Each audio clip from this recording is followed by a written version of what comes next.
د نبوي سنت د احیا اونۍ 10مه دوره پیل شوه. دا پروګرام هر کال د نبوي سنت څخه د خلکو د لازیاتو معلوماتو د ترلاسه کولو په موخه په لار اچول کیږي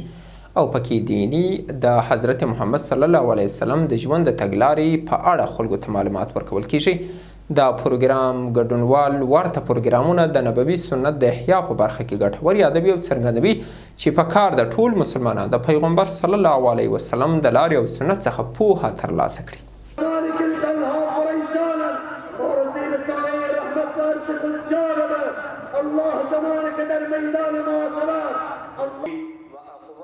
د نبوي سنت د راژوندي کولو او یا احیا په 10م دور کې دغلته د نبی صلی الله علیه وسلم عاشقان راغونډ شوي ترڅو د حضرت محمد مصطفی صلی الله علیه وسلم د سنت او تګلارې په تړاو پوهه ترلاسه کړي او هغه بیا په خپل ژوندانه کې پلي کړي.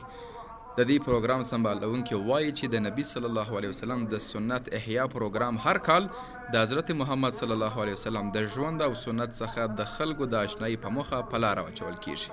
و امسال دور دهم هفته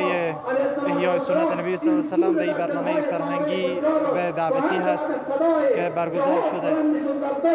و هدف این برنامه همانا آشنا ساختن مردم و مسلمان ها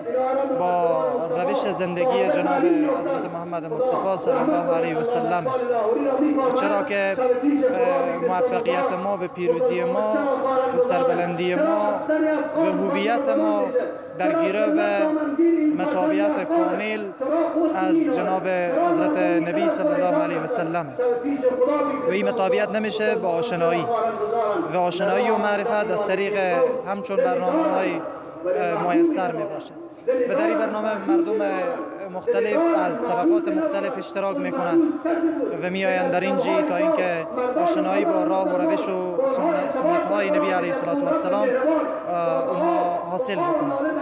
په همدې حال کې ګډونوال ورته پروګرامونه د نبوي سنت د ژوندي کېدو په برخه کې ګټور یادوي او څرګندوي په کار ده چې ټول مسلمانان د حضرت محمد صلی الله علیه وسلم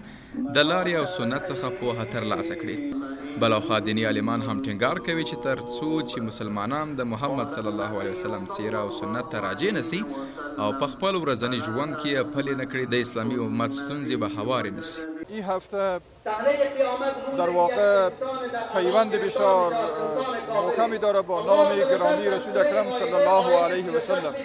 که نامی است هفته احیای سنت نبوی صلی الله علیه و سلم. بنابراین